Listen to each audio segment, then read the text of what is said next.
Bismillahirrahmanirrahim. Assalamualaikum warahmatullahi wabarakatuh. Alhamdulillah. Alhamdulillahi rabbil alamin. Wa bihi nasta'inu ala umuri dunya waddin.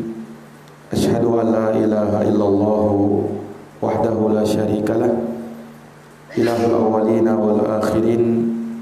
Wa asyhadu anna Muhammadan abduhu wa rasuluh as-sadiqul amin, sallallahu alaihi wa ala alihi wa sahbihi wa man tabi'ahum bi ihsanin ila yaumiddin wa sallama tasliman katsira.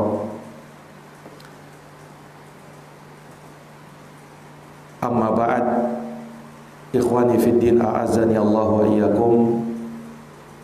Alhamdulillah, pada subuh ini kita kembali dapat melanjutkan pembahasan dari kitab Al-Adabul Mufrad karya Al-Imam Muhammad bin Ismail Al-Bukhari rahimahullahu ta'ala. Dan kita masuk pada bab Syikayatu Al-Jar. Babu Syikayatu Al-Jar, bab keluhan dari tetangga. Dan ini berkaitan dengan hal bagaimana cara mengatasi gangguan dari tetangga. Nah, Al-Imam Al-Bukhari rahimahullahu ta'ala membawakan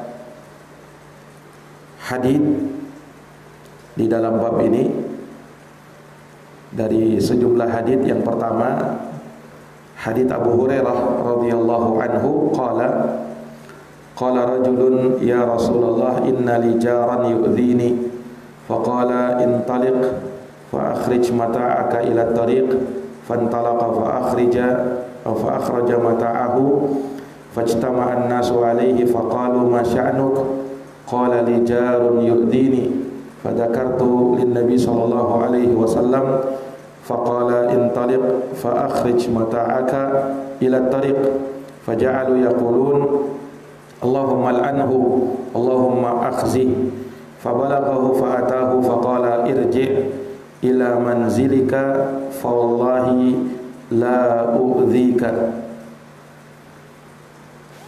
Abu Hurairah bercerita bahwa seorang laki-laki pernah datang kepada Rasulullah lalu bertanya, "Ya Rasulullah, innali jaran yu'dhini." Kata orang ini, "Ya Rasulullah, aku punya tetangga yang mengganggu diriku." Dia punya tetangga yang suka mengganggunya. Faqala, maka Nabi bersabda, "Intaliq fa akhrij mata'aka ila tariq." Ayo ikut, kita pulang ke rumahmu ya. Lalu keluarkan barang-barangmu ke jalan. Maka orang itu akhirnya berangkat, ini pulang ke rumahnya, lalu dia keluarkan barang-barangnya. Fajtama'an nasu alaih, karena sebab itu orang-orang pun mengerumuninya. Faqalu ma sya'nuk, orang-orang bertanya, ada apa denganmu? Maka orang itu menjawab, li jarun yu'dhini, tetanggaku suka mengganggu diriku. Maka aku pun menyebutkan hal tersebut kepada Nabi sallallahu alaihi wasallam. Lalu Nabi memberikan saran kepadaku agar mengikutinya dan mengeluarkan barang-barangku. Dikeluarkan sampai ke jalan. Nah, maka akhirnya orang-orang pun mengatakan, Allahumma al'anhu, ya Allah laknatlah orang ini, yakni tetangganya yang suka mengganggu tadi. Allahumma akhzihi, ya Allah rendahkanlah dia. Maka hal tersebut sampai kepada Nabi hal tersebut sampai kepada tetangga yang suka mengganggu tadi. Laknat dari orang-orang, doa keburukan dari orang-orang. Iya, fa'atahu faqala, maka tetangganya yang suka mengganggu tadi datang kepadanya lalu mengatakan irji ila manzilik, ya, kembalilah ke rumahmu, fa wallahi la u'dzika, demi Allah aku tidak akan lagi mengganggumu. Aku tidak akan lagi mengganggumu. Nah, ini satu hadis, dan hadis berikutnya mirip dengan itu dari Abu Juhaifah radhiyallahu anhu. Beliau berkata, syaka rajulun ila Nabi sallallahu alaihi wasallam jarahu. Jadi ada seseorang yang mengadu kepada Nabi sallallahu alaihi wasallam tentang tetangganya. Faqala, maka Nabi bersabda, ihmil mata'aka fadha'hu 'ala tariq. Bawalah barang-barangmu dan letakkan di jalanan, di pinggir jalan. Faman marra bihi yal'anu. Maka orang yang melewatimu dia akan melaknat tetanggamu tersebut. Faja'ala kullu man marra bihi yal'anu. Maka betul, setiap kali ada orang yang melewatinya, ya, maka orang tersebut tahu masalahnya, maka ia pun melaknat tetangganya yang suka mengganggu itu. Faja'a ila Nabi SAW, maka datanglah tetangga yang suka mengganggu ini kepada Nabi SAW. Lalu dia mengatakan, ma laqitu minan nas, kenapa saya begini ya Rasulullah? Yani banyak orang yang melaknat saya. Faqala, maka Nabi bersabda, inna la'natallahi fawqa la'natihim. Sesungguhnya laknat Allah itu lebih mengerikan daripada laknat mereka. Summa qala lilladzi syaka, kemudian Nabi bersabda kepada orang yang mengadu tadi tentang tetangganya yang suka mengganggu itu, Nabi bersabda kepada orang itu, ya, kufita, urusanmu sudah selesai, yakni tetanggamu sudah bertaubat, dia tidak akan mengganggumu lagi. Nah, ini dua hadis dibawakan oleh Al-Imam Al-Bukhari, dan ada satu hadis lagi tapi hadisnya lemah. Dan dua hadis ini Nabi SAW menyebutkan salah satu solusi atau penyelesaian yang diberikan oleh Nabi ketika ada tetangga yang suka mengganggu. Iya, di mana dalam hadis ini digunakan metode yang sedikit tegas untuk membuat jera tetangga yang suka mengganggu tersebut. Iya, ini menunjukkan bahwa metode tegas dan mengambil sikap yang tegas pada tempatnya ini terkadang dituntut, dan itu menjadi sebuah hikmah, karena hikmah itu tidak selalu lemah lembut. Terkadang hikmah juga bisa ada dalam sedikit ketegasan, karena hikmah itu kata ulama wad'u syai'in fi mawdi'ih, meletakkan sesuatu pada tempatnya. Jadi seorang pandai meletakkan sesuatu pada tempatnya, kapan dia harus lembut, kapan dia harus tegas, itulah yang namanya hikmah. Itulah yang namanya hikmah.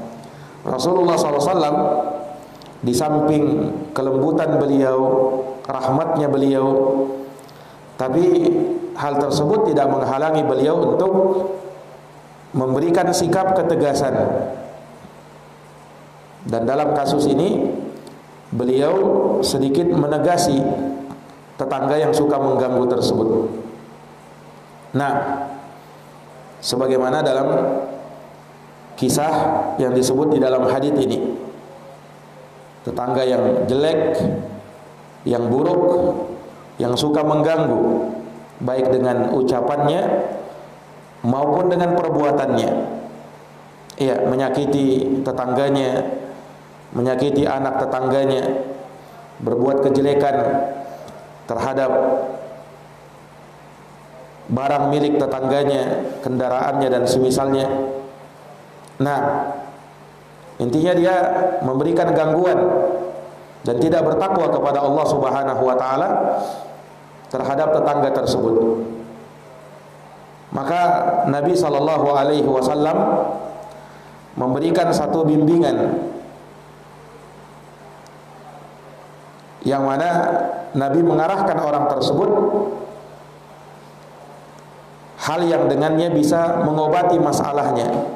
Dan Nabi tahu ya, metode-metode yang mesti digunakan terkait dengan permasalahan-permasalahan yang dihadapi oleh seseorang ya, karena terkadang masalah tersebut dihadapi dengan cara yang berbeda ya. Tidak harus disikapi semua masalah dengan cara yang sama, dan ini dibutuhkan ya, kebijaksanaan dari seseorang, hikmah dari seseorang di dalam menghadapi setiap masalah yang ada bersamanya. Nah, di sini Nabi berusaha untuk menolong orang yang dizolimi ini. Iya. Karena Nabi bersabda, unsur akhaka zaliman aw madluma. Tolonglah saudaramu baik yang berbuat zalim maupun yang dizalimi. Iya, para sahabat bertanya, kalau menolong orang yang dizalimi, kami paham. Bagaimana caranya menolong orang yang menzalimi? Maka Nabi bersabda, tamna'uhu an zulmihi.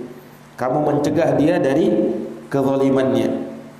Nah, itulah membantu orang yang berbuat zalim ketika kita mencegahnya dari kezaliman dia. Nah, dan di sini Nabi SAW memberikan satu bimbingan yang tidak biasanya. Yani Nabi suruh orang ini keluarkan barang-barangnya ke jalan, supaya nanti dia akan disikapi, yani tetangganya yang jelek itu, yang suka mengganggu itu, akan disikapi oleh orang lain yang melewati dirinya. Dan benar, setiap kali ada orang-orang yang melewati orang tersebut yang lagi mengeluarkan barang-barangnya, ini kan membuat perhatian orang menjadi tertuju kepadanya. Karena biasanya orang kalau mengeluarkan barang-barang ya, mungkin ada sesuatu ya, atau mungkin mau pindah rumah atau bagaimana, orang-orang pun datang bertanya apa sebab ia mengeluarkan barang-barangnya. Nah, maka ia pun kabarkan bahwa tetangganya suka mengganggunya. Akhirnya orang-orang pun jengkel sama tetangga yang suka mengganggu tersebut. Maka mereka pun melaknat tetangga yang suka mengganggu itu. Dan laknat itu artinya seseorang dijauhkan dan diusir dari rahmatnya Allah Subhanahu wa ta'ala. Dan laknatnya Allah itu lebih mengerikan daripada laknat manusia. Nah, laknat Allah itu lebih berbahaya dan lebih mengerikan daripada laknat manusia. Nah, ini menunjukkan bahwa perbuatan mengganggu tetangga ini bisa mendatangkan laknat manusia, dan lebih mengerikan lagi kalau bisa mendatangkan laknat dari Allah Subhanahu wa ta'ala. Nah, ini dari ancaman Nabi sallallahu alaihi wasallam ya terhadap perbuatan mengganggu tetangga, bisa mendatangkan laknat. Bisa mendatangkan apa? Laknat. Nah, ini ikhwani fiddin a'azzani Allahu wa iyyakum. Orang yang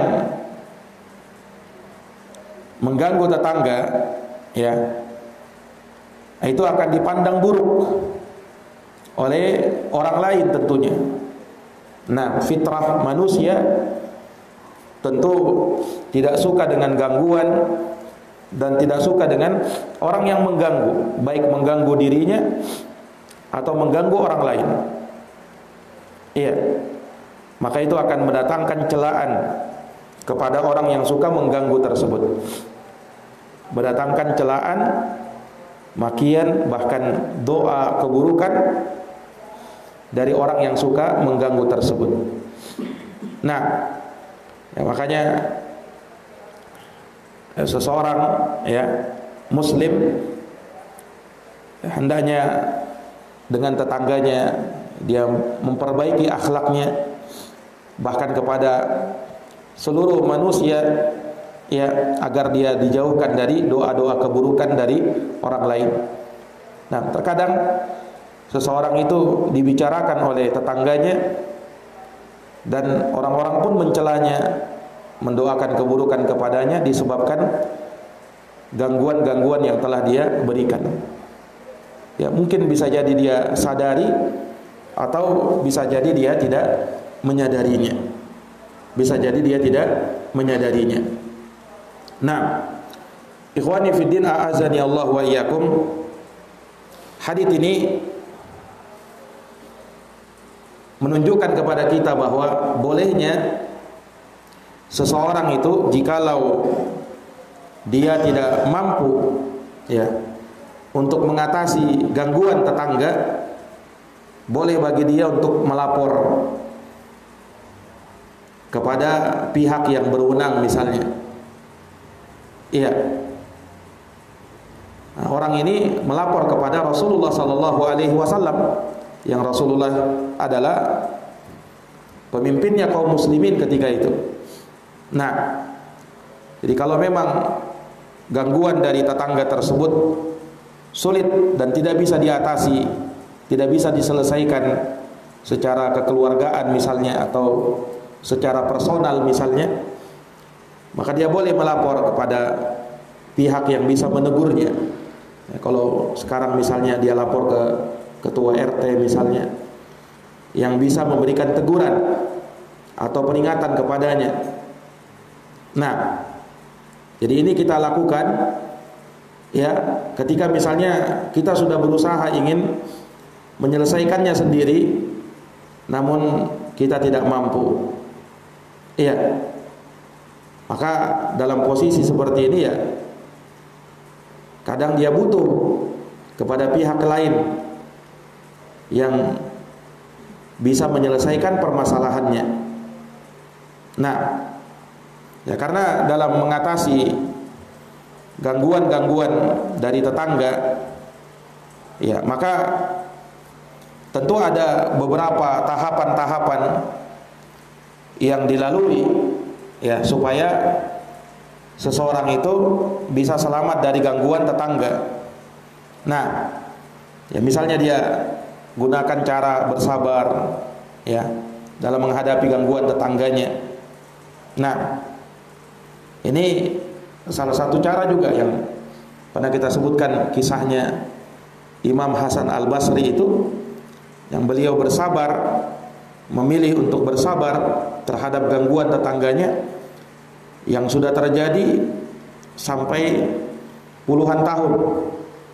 Nah, beliau memilih untuk bersabar dengan itu. Iya. Ini ikhwani fiddin a'azani Allahu wa iyyakum. Iya. Ini juga salah satu cara untuk mengatasi atau menghadapi gangguan tetangga. Bersabar dalam menghadapinya. Dan terkadang juga seseorang mungkin memilih untuk pindah rumah misalnya, jika memang hal tersebut bisa dia lakukan atau mengharuskan untuk dia lakukan. Nah, dia bisa lakukan cara itu. Dan Allah menyatakan dalam Al-Quran, wala tastawil hasanatu wala sayyi'ah idfa' billati hiya ahsan fa idzal ladzi bainaka wa bainahu adawah ka'annahu waliyyun hamim. Tidaklah sama kebaikan dengan kejahatan itu. Tolaklah kejahatan itu dengan cara yang lebih baik. Maka tiba-tiba orang yang ada antara kamu dengan dia permusuhan, seolah-olah dia akan menjadi temanmu yang sangat melindungimu, temanmu yang sangat setia kepadamu. Iya, jadi membalas kejahatan tetangga dengan perbuatan baik, ini salah satu etika bertetangga yang juga diajarkan di dalam Islam.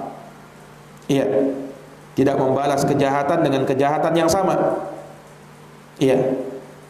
Al-Imamul Hasan Al-Basri rahimahullah pernah mengatakan, tidaklah berbuat baik kepada tetangga itu hanya dengan menahan diri, tidak menyakiti tetangga, tetapi berbuat baik kepada tetangga juga adalah dengan sabar dan tabah menghadapi gangguannya. Dan itu dibuktikan oleh beliau sendiri dalam kisah yang kita sebutkan itu dari beliau. Nah, dan Nabi SAW pernah bersabda, salasatun yahibuhumullah atau yuhibbuhumullah. Ada 3 orang yang dicintai oleh Allah Subhanahu wa taala. Salah satunya warrajulu yakunu lahu jarun yu'dhihi jaruhu fayasbiru ala adzahu hatta yufarriqu bainahuma mautun aw ta'nun aw dhu'nun. Jadi kata Nabi sallallahu alaihi wasallam, 3 golongan yang dicintai oleh Allah, salah satunya adalah seseorang yang memiliki tetangga, yang tetangga itu suka menyakitinya, mengganggunya. Kemudian ia sabar menghadapi gangguan tetangganya hingga ajal memisahkan mereka.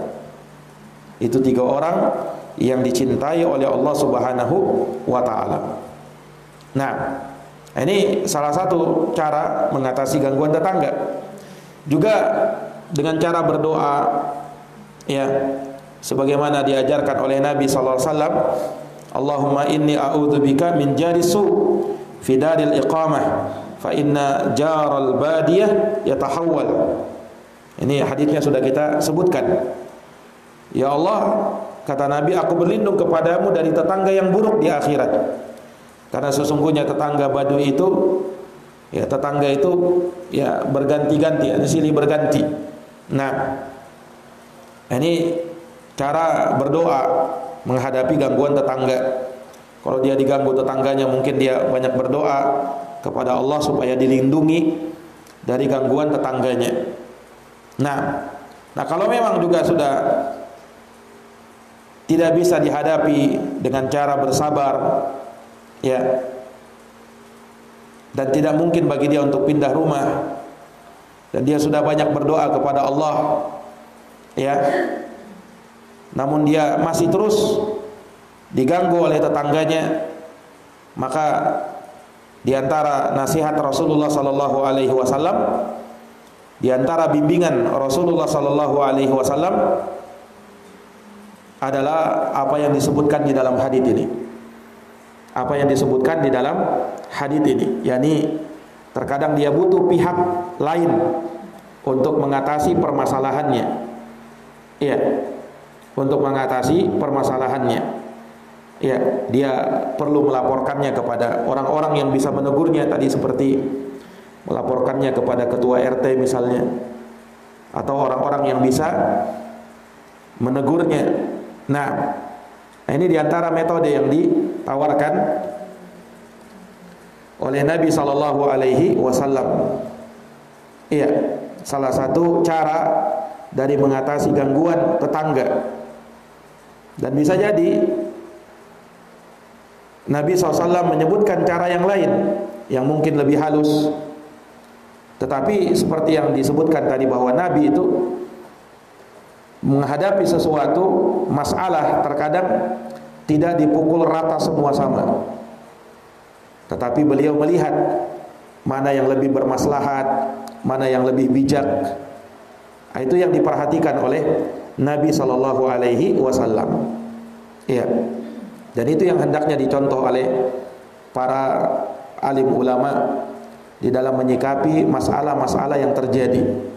Tidak semua masalah itu disikapi sama semua, tetapi dia perlu melihat dengan kacamata yang lebih jauh terkait dengan apa yang terjadi di belakangnya. Iya. Dan orang-orang yang berilmu terkadang paham apa yang lebih bijaksana terkait dengan permasalahan-permasalahan yang terjadi, yang mungkin sebagian orang memandang dengan pandangannya yang sempit, ya, tidak begitu. Tetapi orang yang berilmu terkadang memandang dengan pandangan yang cukup luas, yang cukup jauh, sehingga terkadang sulit dijangkau oleh sebagian orang. Nah, ini Nabi SAW begitu. Padahal beliau orang yang lembut, orang yang halus, orang yang dikenal kebijaksanaannya luar biasa, tetapi terkadang Nabi menggunakan metode-metode yang seperti ini. Nah, jadi Nabi melihat cara yang pas bagi orang itu. Iya, bagaimana caranya? Seperti Nabi SAW ketika menegur seseorang yang memakai cincin dari emas itu, laki-laki pakai cincin dari emas, nah, itu dilarang di dalam syariat. Bagaimana metodenya Nabi? Nabi ambil cincinnya orang tersebut, lalu Nabi buang. Nabi apa? Membuangnya.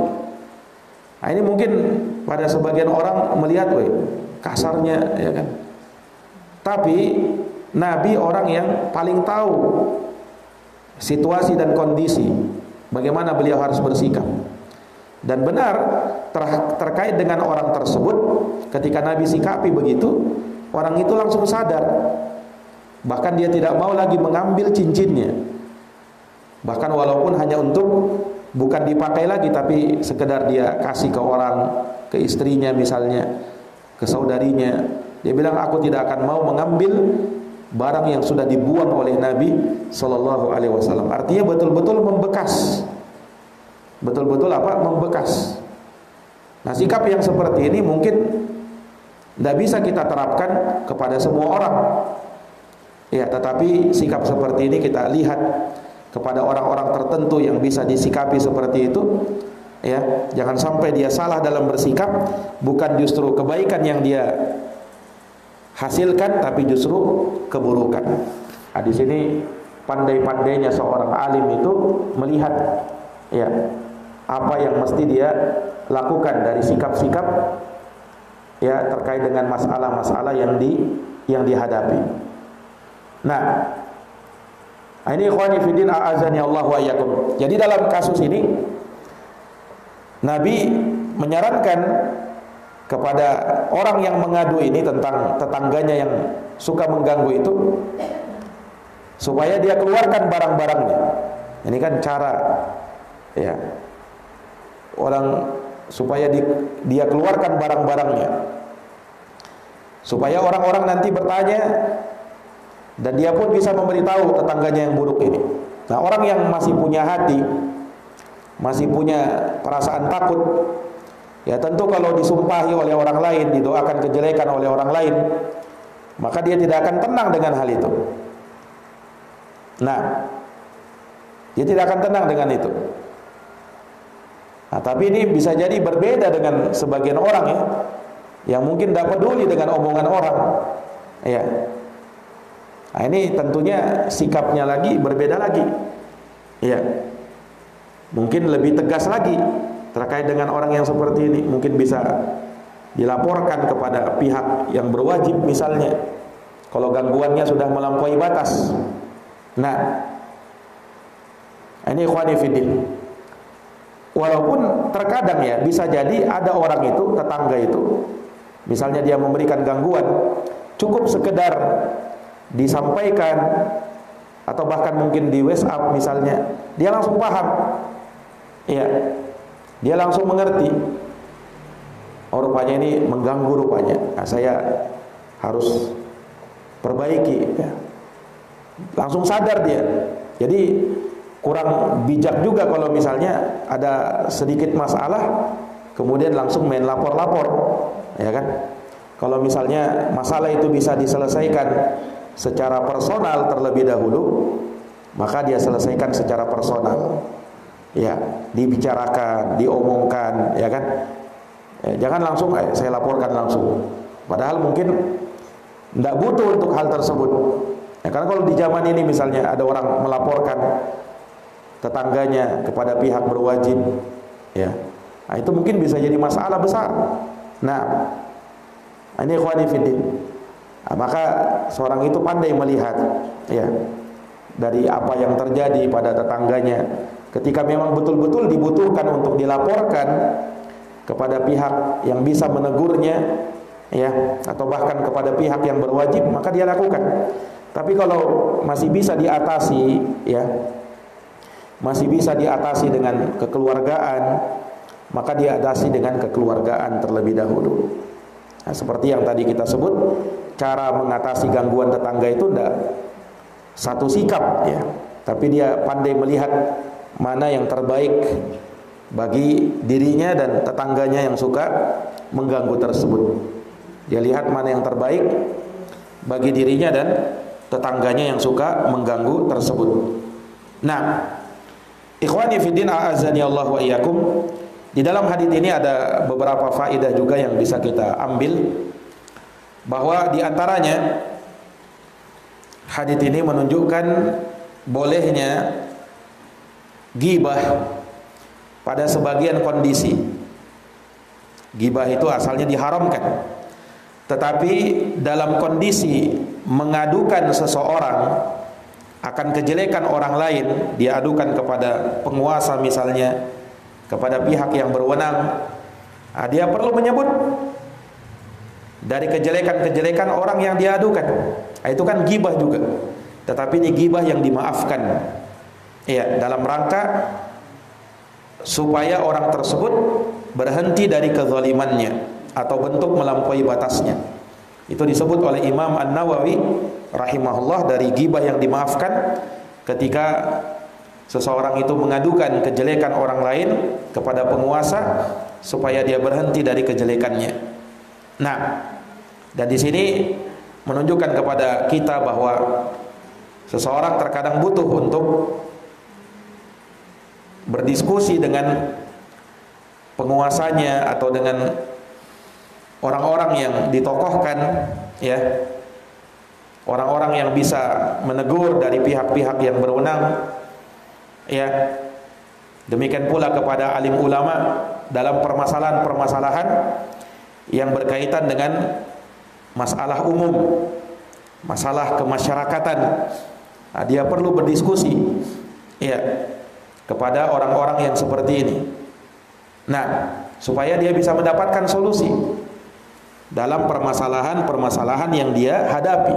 Jangan dia menyelesaikan sendiri, ya, atau mengambil keputusan sendiri tanpa berdiskusi kepada seorang alim misalnya, atau orang-orang yang ditokohkan. Nah, ini kurang bijak dalam bersikap, ya. Tapi dia butuh pandangan orang-orang yang berilmu, para tokoh yang mungkin bisa memberikan masukan, memberikan nasihat, ya, dan hal-hal yang positif yang bisa berlaku pada dirinya. Nah, ini ikhwani fiddin a'azani Allahu wa iyyakum. Iya. Kemudian juga di dalam hadis ini terdapat bimbingannya kepada orang yang mengeluhkan permasalahannya, diarahkan kepada yang lebih baik atau diberikan solusi, ya. Jadi seorang yang ditanya akan suatu masalah dan dia bisa memberikan jawaban, maka dia hendaknya memberikan penyelesaian dan jawaban tersebut. Dan itu dari bentuk membantu orang, dan dia akan dapatkan pahala dari hal tersebut. Nah, ya, seorang tokoh misalnya di masyarakat, demikian pula seorang alim, ketika misalnya ada masalah ditanyakan kepada dia dan dia bisa menyelesaikannya, bisa menjawab, maka niatkan hal tersebut dari bentuk takarrub, mendekatkan diri kepada Allah Subhanahu wa taala, dan dia akan mendapatkan pahala dari situ. Dia akan mendapatkan pahala dari situ. Nah, dan dalam hadis ini juga kita bisa melihat bagaimana kepedulian seorang muslim dengan saudaranya muslim yang lain. Ini pada saat orang ini mengeluarkan barang-barangnya, maka orang-orang pun datang kepada dia, yakni bertanya kepadanya. Ini dari bentuk kepedulian. Jadi seseorang itu terhadap orang lain, ya, pada hal-hal yang dia tidak nampakkan, yang dia sembunyikan, apalagi masalah-masalah keluarga, ya mungkin dia tidak perlu ikut campur di situ, tidak perlu dia kepo di situ. Tapi pada hal-hal yang sudah nampak, sudah terlihat, maka sebagai bentuk solidaritas kepada saudara muslim yang lain, kepedulian kepada saudara muslim yang lain, kadang dia perlu bertanya apa yang terjadi, ya, kenapa, ya kan? Nah, ini kalau sudah nampak, ya, kalau sudah nampak.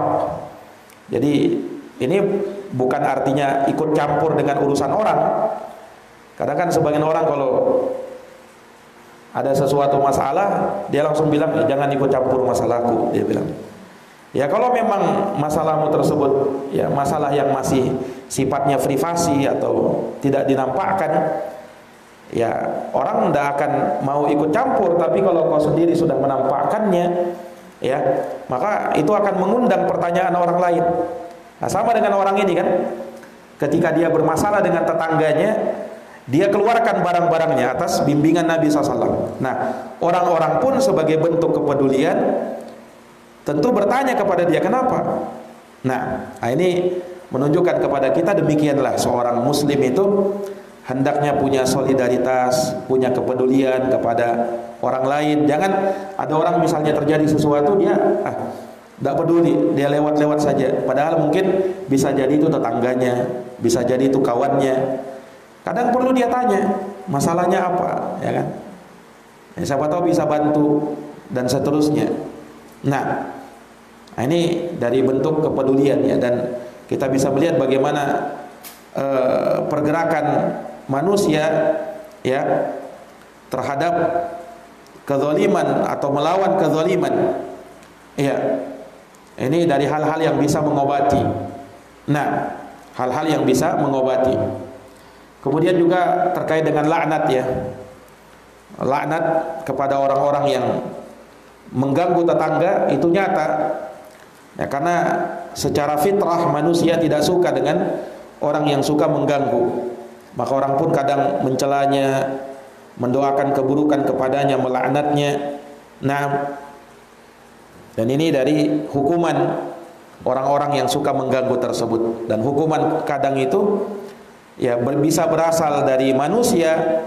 Ada istilahnya hukuman sosial, ya, karena dia mengganggu dan orang-orang pun tahu, ya, akhirnya dia dapat hukuman sosial.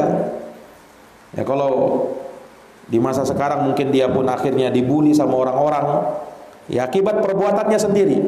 Apalagi di zaman sekarang, ya, tersebar bisa berita dan informasi itu kuat, bisa tersebar sampai kemana-mana. Ya, ini bisa menimbulkan bulian orang-orang, ya, kepada dia, ya kan? Orang itu terkadang begitu, ya, dapat hukuman sosial juga. Nah, selain kadang dapat hukuman dari pihak yang berwajib, hukuman lagi dari sosial, hukuman sosial dia terima. Belum lagi kalau dia tidak bertaubat, Allah menghendaki hukuman kepadanya, dia akan dihukum lagi di akhirat, nauzubillahi min dzalik.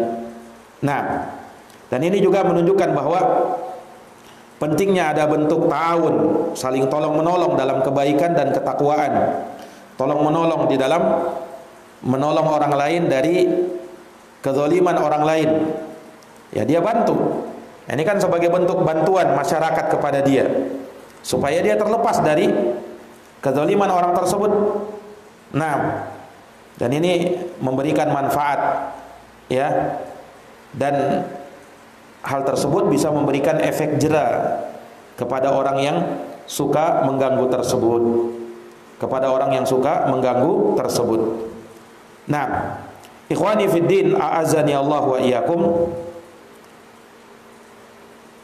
Kemudian hadits ini juga menunjukkan kepada kita bolehnya, ya, seseorang itu mendoakan keburukan atau laknat, ya, kepada orang yang mengganggu, ya, kepada orang yang suka memberikan gangguan. Sebagaimana Nabi SAW di dalam hadits ini, ya, itu tidak mengingkari orang-orang yang melaknat orang tersebut, tetangganya yang berbuat zalim ini, tetangga yang suka mengganggu ini. Nabi tidak mengingkarinya, ya, karena memang itu bisa mengundang laknat dari orang lain. Nah, itu bisa mengundang laknat dari orang lain. Iya. Maka menunjukkan bahwa laknat atau doa keburukan kepada orang yang suka mengganggu, apalagi menzalimi dia, itu dari hal yang diperbolehkan, dan doa laknat tersebut bisa masuk kepada orang itu yang suka mengganggu. Dan hati-hati terhadap doa orang yang dizalimi. Nabi pernah bersabda, wattaqi da'watal mazlum, hati-hatilah terhadap doa orang yang dizalimi, fa innahu laisa bainahu wa bainallahi hijab, karena tidak ada antara dia dengan Allah Subhanahu wa taala pembatas, tidak ada hijab, yakni akan langsung bisa dikabulkan oleh Allah Subhanahu wa taala, ya, apa yang dia lakukan tersebut dari bentuk kezaliman. Nah, kemudian juga dari hadits ini ada taujih, arahan dari Rasulullah sallallahu alaihi wasallam untuk memilih hikmah syariat di dalam menolak segala gangguan kejelekan dalam hubungan bermuamalah. Jadi seorang itu berlaku hikmah, dan sekali lagi hikmah tidak harus, ya, hikmah itu selalu lembut, tetapi hikmah itu bagaimana seseorang bisa meletakkan sesuatu pada tempatnya, kapan dia harus lembut, kapan dia harus tegas. Nah, ini sesuai dengan kondisi orang-orang, berbeda tentunya antara satu dengan yang lainnya, ya.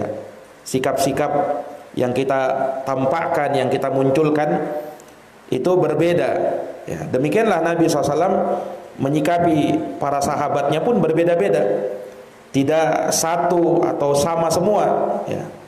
Nah, ini ikhwani fiddin. Kemudian juga di antara faidahnya juga ta'thirul uslub al-husni wasiyasatu ad-daqiqah auqa fin nufus, bahwa pengaruh metode-metode yang baik dalam memberikan peringatan dan sedikit memberikan siasat itu terkadang lebih mengena kepada seseorang, ya, walaupun mungkin dengan sedikit ketegasan, itu kadang lebih mengena ketimbang misalnya terus dilembutin, ya. Terkadang dengan ketegasan lebih bermanfaat pada diri seseorang, ya. Demikianlah seseorang itu ketika mendidik manusia, mendidik orang lain, termasuk mendidik anak-anaknya, dia gunakan metode-metode seperti ini. Kadang dia lembut, kadang dia sedikit tegasi, karena itu bisa memberikan manfaat. Tapi dia pandai kapan harus tegas, kapan harus lembut, pandai dalam mengetahui situasi dan kondisi. Jadi jangan sampai anak itu setiap kali salah ditegasin terus, pun juga tidak hikmah ketika anak tersebut selalu dilembuti terus. Iya, terkadang mungkin ada yang justru dengan sedikit ketegasan lebih bermanfaat, ya, maka itu yang dilakukan.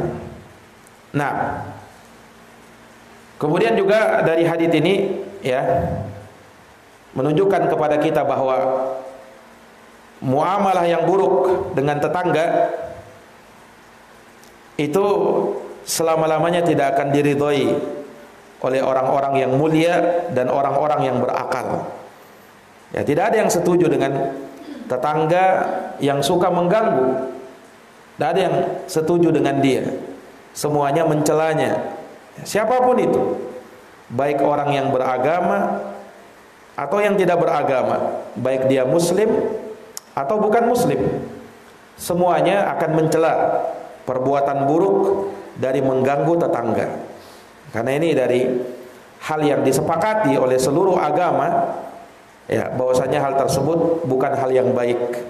Nah, bukan hal yang baik, dan orang yang ditolong tentu saja dalam hal ini adalah orang yang terganggu. orang yang terganggu, dan menunjukkan bahwasanya orang yang suka mengganggu tetangga ini dia tidak punya kode etik di dalam hidup bermasyarakat, bersosial, bertetangga. Ya, orang kalau hidup bertetangga, ya dia harus pandai-pandai menjaga dirinya dan tetangganya. Jangan dia bersikap egois, hanya memikirkan dirinya dan keluarganya sendiri. Dia tidak pikirkan tetangganya di samping rumahnya, di depan rumahnya, di belakang rumahnya. Ya, sehingga dia tidak peduli. Dia mau berbuat apa saja, walaupun itu mengganggu, misalnya ada bau-bau yang tidak sedap misalnya, ya, dia tidak pedulikan hal tersebut, ya. Maka ini dari hal yang hendaknya dijauhi oleh seseorang, dan dia bertakwa kepada Allah Subhanahu wa taala, ya, karena kelak dia akan dituntut bisa-bisa di hari kiamat nanti terhadap tetangganya yang merasa terzalimi tersebut. Nah, ikhwani fiddin a'azani Allah wa iyyakum, demikian yang kita bisa bacakan pada kesempatan ini. Semoga Allah Subhanahu wa taala membimbing kita di atas kebaikan, dan semoga Allah Subhanahu wa taala menjadikan kita termasuk dari orang-orang yang mengamalkan kebaikan dan diberikan taufik dan hidayah oleh Allah Subhanahu wa taala di dalam kebaikan dan berbuat baik kepada orang lain, kepada tetangga dan orang-orang di sekitar kita. Innahu waliyudzalika wal qadiru alaih. Subhanakallahumma wa bihamdik, asyhadu an la ilaha illa anta, astaghfiruka wa atubu ilaik. Subhana rabbika rabbil izzati amma yasifun, wa salamun alal mursalin, walhamdulillahi rabbil alamin. Wassalamualaikum warahmatullahi wabarakatuh.